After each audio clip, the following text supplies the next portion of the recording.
So enough hype. What the heck is a non-fungible token? Hey, I'm Ill-ēsha, music producer, sound designer, and new crypto enthusiast who loves to explore where crypto and art intersect. Come learn with me here on Cryptowaves. So enough hype. What the heck is a non-fungible token? Simply put, it's something unique that cannot be replaced or exchanged for another of its kind. For instance, money is fungible because you can trade a dollar for another dollar, but a piece of original art cannot be exchanged for something identical because there's only one.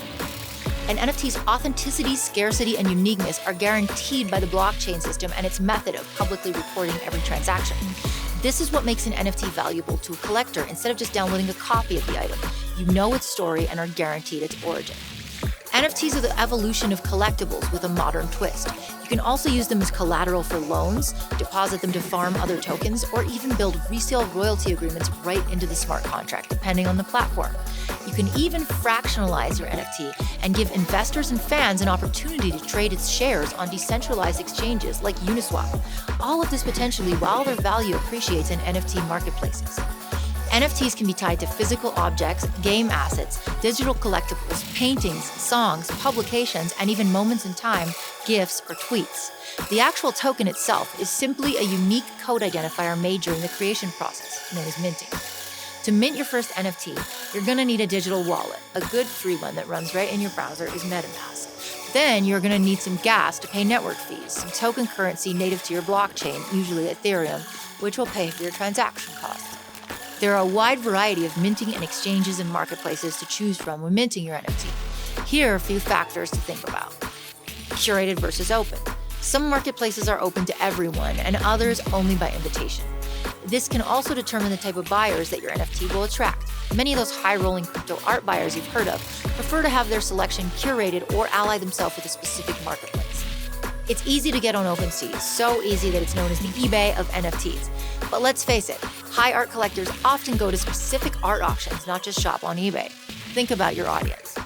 Fees and royalties. Different platforms have different deals.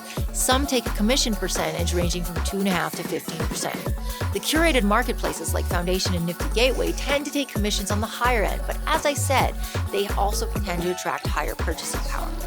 Other platforms like the new Catalog Works, the first audio-only NFT marketplace, take 0% and actually also have a royalty system built in for their artists to make money on secondary sales.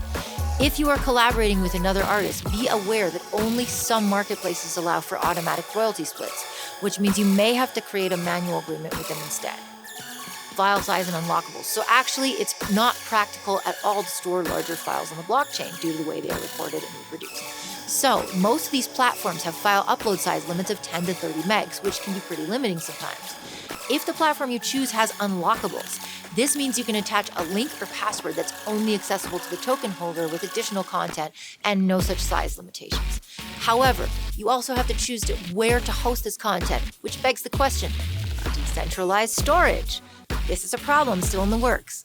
Generally, current solutions point towards storing on centralized servers, which kind of defeats the whole concept.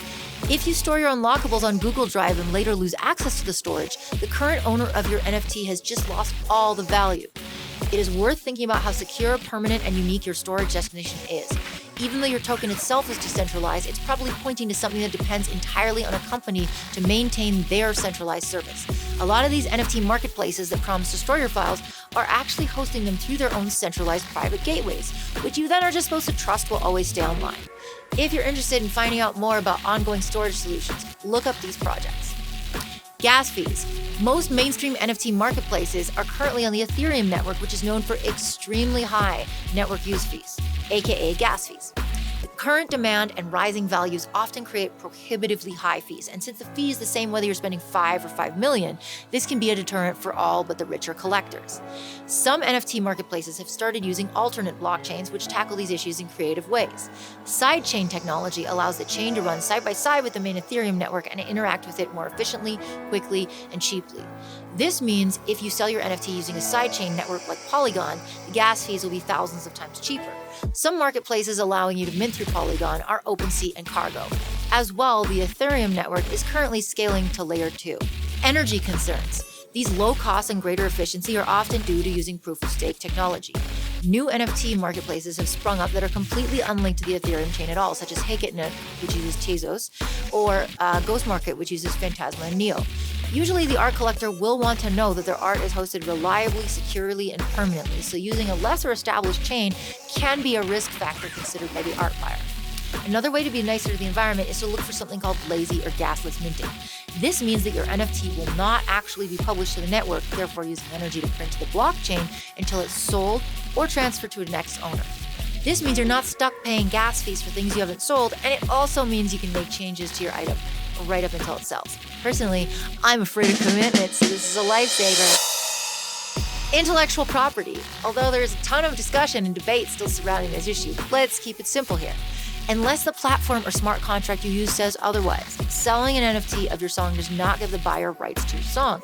It only gives them the right to be the owner of that copy of your song. As well, in creating your NFT, you still need permission to use any resources that you did not create. So an NFT of that TikTok you made using someone else's song is out of the question unless they've given you permission. Of course, always read through the details of the agreements and contracts that you enter into when using any particular platform.